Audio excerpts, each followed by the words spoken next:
Hey everyone, hope you're doing well. I'm Lucas, and yeah, it's been a minute. It's been a minute since I've done one of these YouTube video things. But yeah, we're back, and yeah, today we're doing a end of season report, debrief, roundup, whatever you want to call it, basically the same thing, of this year's F1 Esports Pro Championship for 2021, and yeah, I just think before I get into it, I wanted to say a big thank you to, everyone that supported me through the year. I mean, there was a lot of, a lot of heartwarming sort of support that I got to see, whether it was on social media or just like messages and stuff. And I just want to thank you guys for it, because it was just really something that was you don't expect. So it's something that I'm really grateful for. So I just want you guys to know that. But yeah, without further ado, yeah, I think let's just jump into it. So I guess we're just going to quickly summarise the season from start to finish. So yeah, I guess starting with all the way back at the beginning, it feels so long ago now, but Bahrain. So I believe we were qualified that's going to really test my memory. Qualified P2 in the grid. I was a bit annoyed with myself because I feel like I gave up pole by making some stupid mistakes in my lap, but nonetheless, as long as you're in the position to fight, you've just got to keep your head down, keep focused. So got off to a really good start, managed to take the lead into turn 1, which was, there's worse ways to kick off the championship. I believe I led the first stint before I pitted on lap, I think it was 7, 1 lap earlier than the drivers, and then it was a bit of a chess match with the rest of the race, waiting for them to, launch an attack on me, and which eventually came. Nicholas started to make some attacks. I then retaliated a few more laps later, and we just had this sort of really cool fight, but going into the last lap it was Nicholas P1, myself P2, and yeah, into turn 1 I took the lead, managed to get just enough of a gap on the exit of the corner to break the DRS a little bit with the slipstream and just hold the position going into turn 4, which allowed me to then get a good gap going into the rest of the lap. I remember saying on the video, like, let's go, because I was so happy, because I was at that point I sort of knew that I just got a guide at home, and my first ever F1 Esports win was right round the corner, and yeah, I'll always remember that moment, because it was, so many hard moments and a lot of effort, hours, dedication, commitment, preparation, the lot to get to that point. Trust me when I say it, it meant a hell of a lot. And I think you guys got to see the snippet at the end where I was like pounding my chest, which is just a little snippet of my reaction, because I completely lost it, because we were straight into the next race at China. I believe we qualified P3, which was, not bad going to start the season qualifying. So P2, P3 on the grid, and it was a rain affected race. We started on wet tyres, managed to hold position off of the start, so we stayed third, and then it dried up. Now, what you guys don't see is we get shown a little sort of block of weather. We don't have it's not very accurate sometimes, so I say sometimes, but it's not very accurate all the time. And it said it was going to rain for a long time versus what it actually did. It dried up very quickly, so we pitted way too early off of the wets, and I believe Mr. Jarro Opmeer was starting on the inters in that race and pulled off something that none of us would have expected at that point. I think all of us became aware of it as the season went on, but something he started on inters when it was fully rain, and it dried up way earlier than it was meant to, which meant he had, I think it was quite a big lead, because he didn't even need to pit. He just continued on the inters when it went to the lighter rain conditions. So it was yeah, I think we dropped a position to Fabrizio at that point, and Janos, I think we dropped 2 positions. We never got the pit lap right. We pitted 1 lap too late, so then later in the race I believe it then dried up, and we again pitted 1 lap too late, so we lost, genuinely, from what I remember, we lost seconds and seconds and seconds of race time from not pitting at the correct times, but we managed to come away with a P4 finish, which was, honestly, considering the strategy, really strong. And something I think we would have taken was sort of like a damage limitation, because we weren't always on the front foot. Going on to Austria, I think we were P6, which was really frustrating. This one was really frustrating, because we qualified 6th, But the pace was really strong. I think we were good in Q1, we got through in Q2, but the rain came. The rain's unpredictable because your engineer will tell you one thing 1 second and then the next minute it's completely changed. So it was very unpredictable as to when the rain was going to arrive. Just literally as I was rounding the final corner to do my one and only Q3 attempt, it started raining. And I remember I went purple sector 1, and then sector 2, and then sector 3, and it just gets slower and slower. So we qualified P6, which was really frustrating because I think we had good pace to do a good result there. Moving on to the race, I believe we jumped up to P5 off of the start. It actually had rain again, so we went from dry to inters, but this time we were actually on the correct strategy. We pitted the exact right moment, but unluckily for us, Austria is honestly I think it's one of the shortest lap time. No, it is the shortest lap time in the whole game, but it never rained really heavily, really quickly. It was really slow, so it allowed all the guys that stayed out that one lap to lose almost zero time. I think it was no time because we never made any positions. So I was a bit annoyed because we nailed the call, but the track just didn't get wet enough.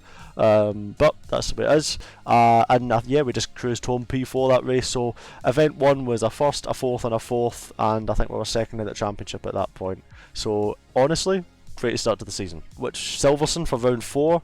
And this was, I think qualifying at Silverstone was the best lap I've ever done in esports, because we were struggling for pace and consistency in qualifying. We weren't, I don't think, as quick in qualifying pace, because qualifying and race pace are two different things. I was a few hundredths off of my Q3 PB, and we managed to put it P3, which was good because I think we lacked that little bit of pace, but in the race we were much more competitive. Yeah, we managed to bring home a P3 finish, I believe, and yeah, I just played a very tactical, calm race at the end, not taking any stupid risks, just bringing home the points. So then moving on to Monza, I was pretty annoyed. I remember this one, I was really annoyed with myself in qualifying. Very similar to Bahrain, fumbled pole, but my middle set, I remember my middle sector, I had 2 massive snaps of oversteer out of each Lesmo, less than 200s off of pole, and I was 4th. So this is the margins of F1 Esports. If you make these mistakes, it punishes you very hard. So you know, and I'm a very self-critical person. I'm very, very hard on myself 9 times out of 10. So I was not happy with myself for Monza. And oh boy, Monza was a crazy race. That was that was probably one of the races I get most angry during. You have to control your emotions, of course, but that was probably the one I get most angry during, because literally everything was not going the way I wanted. I was trying to go forward, and the way it worked, so I think it was sandwiched between the 2 Alpines, which was not great because you can't play the game. I think I was waiting for Fabrizio to attack Freddie ahead, who pitted really early, and I was expecting Fabrizio to get him, but he didn't do the move, so I was sort of stuck, and then it got really argy-bargy, and I was getting shoved a little bit at a few points, so I was yeah, pretty angry with that. But we managed, after some penalties were applied after the race, to get another podium in P3. So we had 3rd and 3rd to start event 2, so I might have been a bit annoyed, but we managed to get a good result to start that event. And then heading on to Belgium, which was probably one of the most stressful qualifyings of the year. Very, very hard to get it nailed. And I think we went the wrong way on setup as well for that track. I mean, it was quick enough, but it was just, I don't think we did the correct decision. Yeah, I don't think we perfected Belgium, but nonetheless we still had good enough pace to get to Q3, and unfortunately I made a mistake and invalidated. And I say mistake, it was the finest of margins, but nonetheless it's my fault for invalidating my lap after pulling on the right hander on the inside, which is not something I did for days. So it was really frustrating that in Q3 on a lap that would have got, I believe, comfortably P4, because I remember seeing the lap time and I didn't even push the final sector, so I was like, well, because I'd invalidated, so I was like, well, great. So had only myself to blame. Started P10, and then it rained again in the race, but this time it was only wet to enter. However, guess what happens? It says it's going to rain for how long, and it basically doesn't rain for anywhere close to as it was meant to. So it dried up far too early.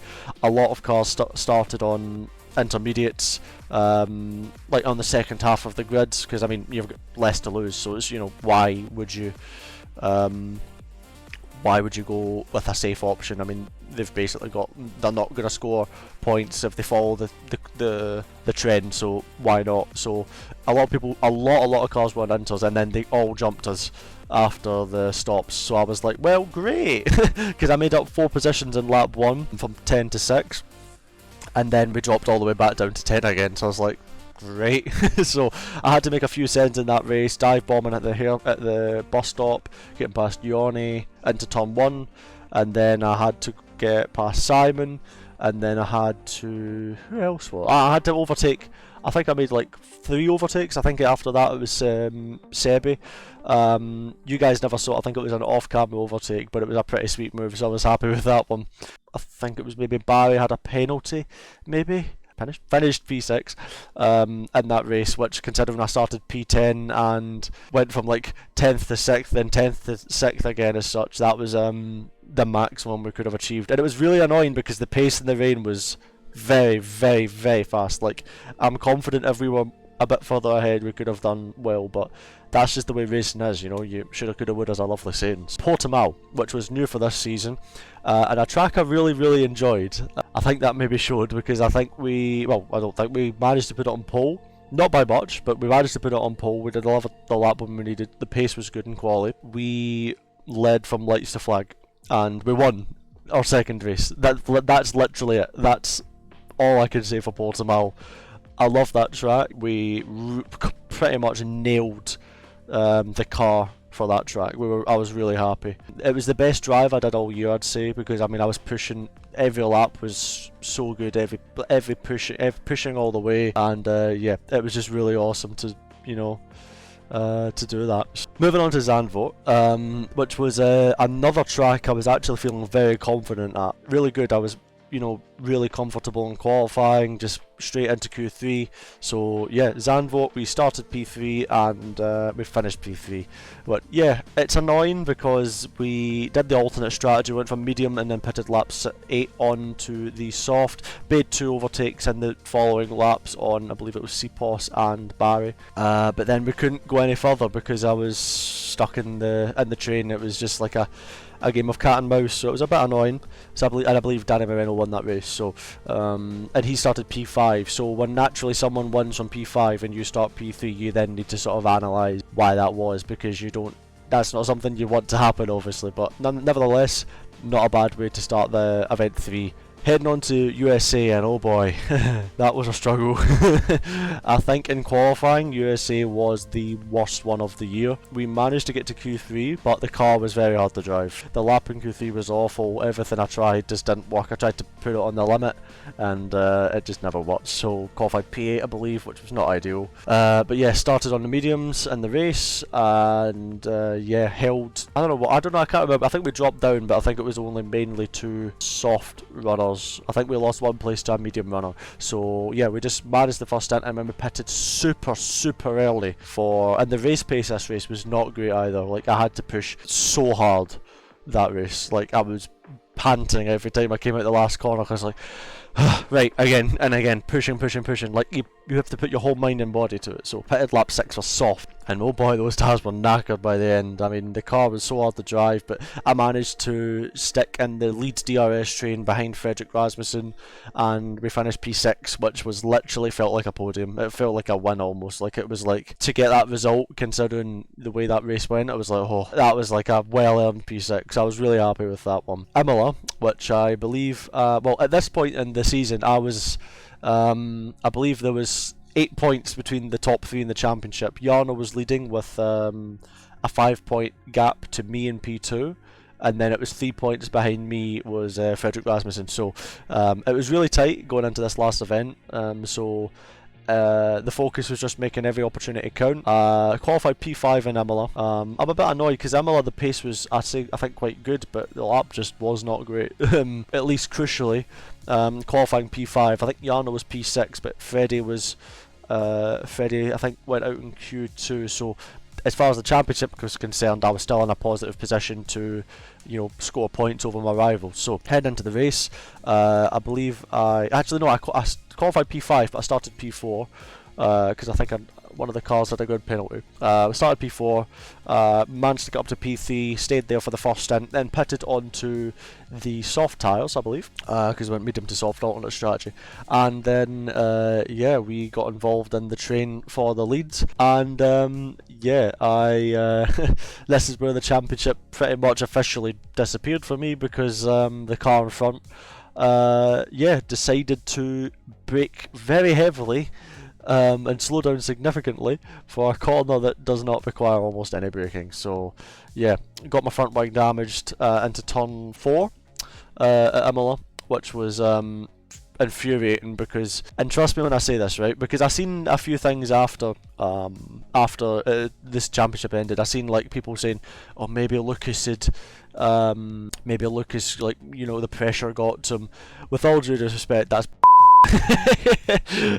because you know, the highest pressure comes when you're, you know, you don't, and I think at the end of the season I made Q3 every single race, and I handled the pressure almost every time when it arose. So to me that was a bit annoying, because it just isn't true. I think I've, you know, done a great job under pressure this year, which is something I'm really proud of, because it's one of the hardest things to do in esports. So yeah, I just thought, yeah, well, and yeah, I'm really self-critical, and if I make a mistake, the hand will go up. I did nothing wrong at Imola. So yeah, I was not best pleased, but at the end of the day, that's just the way it goes. If I was going to lose the championship like that, that's the way it is. I can't control it. So we managed to still score come P10 somehow with our front wing that was dead. He had so much understeer. But sadly, Jarno and Freddie, who started, I think he started 15th, managed to come P3. So that's just the way it goes. I mean, one minute you're beating your rivals, and the next minute something goes wrong for you, and they just destroy the points. So that's how cutthroat it is, and it's brutal, because even if you do a good job all year, these are the things that make the difference. It's cutthroat. So yeah, heading into Mexico, we got to Q3 again, but I think we qualified P7. Which was really weird, because the lap didn't feel terrible, but the lap time wasn't as good as what the lap felt, because I think I lost time in the first sector on the curbs. Moving into the race pace was really solid, and we had to make a lot of overtakes. This is where we had a lot of good battles in this race. Started on the mediums, moved on to the softs, pitting a little bit later than some other cars. So sadly, we were stuck in a really big train, which made it very hard to overtake during the race. And yeah, we just literally, we had to make, I think we made like, I can't remember how many overtakes, but I remember I had to dive bomb Josh Adowu at one point, which was a really high risk move, and I'm really grateful Josh didn't make my life really difficult, because he could have definitely like shoved me off, but it was really fair and respectful. So, you know, hats off for that, because I had to take a lot of risk for that move. And yeah, I believe I got past Tanitsa as well, a few laps later, or whenever it was after the pit stops, got past Tanitsa. Then I had to get past Marcel, and this was probably, in terms of a battle, the best one of the year by far for me, because Marcel is one of the most, he's very respectful to race against. He will not push you intentionally off, as let's say. So he was big respect, because I went up the inside at turn 1, side by side through 2, then 3, switched to the other side, heavy on the brakes into 5, then still side by side for literally half the lap until I got on the inside line for the middle sector. And honestly, that was such a good battle, and I enjoyed it so much. You know, hats off again to Marcel. It was such a good battle. You know, it's very rare you get to see that sometimes in esports as well. So you know, it's always great when you get to see it. So big respect to him. A legend. And yeah, we got Longy on the last lap, so I think we finished P6 in that race, but it meant I couldn't win the championship anymore, sadly. But you know, that's the way it goes. I gave it hell all year. We still had one race left, you know, to go out with some glory at that point at Brazil, but you know, we didn't win the championship. I'm not regretful, let's say. I don't look back and think I wish I'd done this, I wish I'd done that. Obviously there's things you would like to change in a sense, but like, I'm not disappointed with the way I did things as such. I'm quite happy with you know, how I drove and how I approached the year. I think you know, that was something that I was really happy with, regardless of these things. But it was obviously, you know, a part of your heart breaks a bit when you realise the chance is gone, when you know, a few hours earlier in the day you were in a great position to maybe even take the championship lead and win a race at Imola. So but if you ever want to know how F1 Esports is, that's the way it is. But anyway, there was still the constructors on the line. I believe we were fighting for third in the constructors, and I'd secured third in the drivers' championship, which was awesome, knowing that I had that done in the going into the last race. But there was still a chance of P2 if Freddie had anything happen to him. So I was still pushing fully on it, and Brazil was awesome. It was such a good quality to end the year. We managed to qualify P3. And the thing that really satisfies me is every time the pressure rose, I felt like I drove better. And when you have that rhythm where the pressure increases and you just drive better, it's so good. It's such a nice feeling because you just feel at one with the car. You're just in a rhythm. It's just flowing. It was so good. With that, qualified P3, the race began. Started on mediums. Nicholas disappeared with some softs at the beginning, which would maybe come back to haunt him at the end. And we managed to, I believe, come out of the pits still theoretically P3. Then it all bunched up, and then Nicholas was trying to use Simon to not let us overtake, I believe, during that race. Marcel took the lead after we got past Vagang, who had yet to pit. And then Marcel played the ultimate team game with Freddie having not pitted yet. He backed up all of the cars that pitted to make us lose lots and lots of time and give Freddie the best chance of winning the championship, because he was still fighting for it against Jarno. So it was getting very, very close, very, very sketchy at a lot of points, but it was like right on the limit. But it was, fair play to Marcel. It was just tactically doing exactly what he needed to do, so fair play. And heading on to one of the latter, lap maybe 16 or 15, I can't remember, but it got to a point where it was very, very close, and it was like, I knew at this point, I was in P3, but I knew at this point, or theoretical P3, or whatever it was, but I knew at that point I had to absolutely go for it. I had no option but to, if I want to take the lead and try and disappear, now is the chance. So enabled the battery, pincered Nico to the inside of the wall behind Marcel so that he couldn't get out, pulled alongside Marcel, opened the line, and then went round the outside of turn 1. So a 2-for-1 move, biased to the lead, and thankfully Marcel and Nico continued to fight, which meant I managed to actually break away, and I pulled between 2 and 3 seconds after a few laps, which was, at that point I was like, right, okay, just keep punching in these laps and try and bring it home. And unfortunately for me, Freddie had 6 lap fresher tyres and had sailed through the pack, thanks to Marcel being doing the best Checo impression, I think everyone called it. And then at that point I was like, well, great, there's not going to be much chance to hold Freddie back. I tried to play a little bit of a game on DRS, but sadly Freddie overtook me on the last lap, which was a bit heartbreaking again, because I was so close to going out of the season with a win, which would have been the ultimate way to send it off. But nonetheless, P2 was a great way to end the season. Secured third in the drivers' championship and third in the constructors' championship as well was secured. So it was absolutely insane to get these results throughout the whole season, and to see the championship standings at the end and think, wow, that was it means more than people will ever understand, because we hit last season in 2020 it was rock bottom where nothing was going right, things were horrible, things that you guys will maybe never know, but it was just a horrible, horrible thing. The whole thing took a lot of hard moments to get these results and come back, swinging. So I was, to get these results this season was something that's hard to even a few days after the season's ended, it's still very hard to put into complete words and to make complete sense of it all, because, we came third in the championships, third, and I still can't believe it, I generally don't have the words. I don't know how to sum it up. It's a lot of hard work, determination, and hard moments to get to this point. So I guess my favourite moment of the season, probably, it's got to be the first one, because it just arrived and it just happened, and it was so explosive, my reaction. You guys didn't even get to see the whole reaction on the live feed, but I lost my mind. It was such an emotional moment, something I'd manifested and dreamed of for such a long time. I wanted it. You feel like you want it more than anyone else in the world, and to get that and then just let it all out, and it's such a, even now I'm just like, you won an F1 Esports race. The emotions with the first one and the second one were two very different two different things altogether, because it was just like the second time was like I couldn't believe we just did it in that fashion, and then in Bahrain was like explosive. So you know, those were the highs of those were the, you know, the naturally really high points of the season. I guess that rounds up the season. I don't know how long I've been talking. I'm sure I'm going to edit this one down quite a bit because I know I talk a lot. But yeah, I mean, just thank you so much everyone for watching.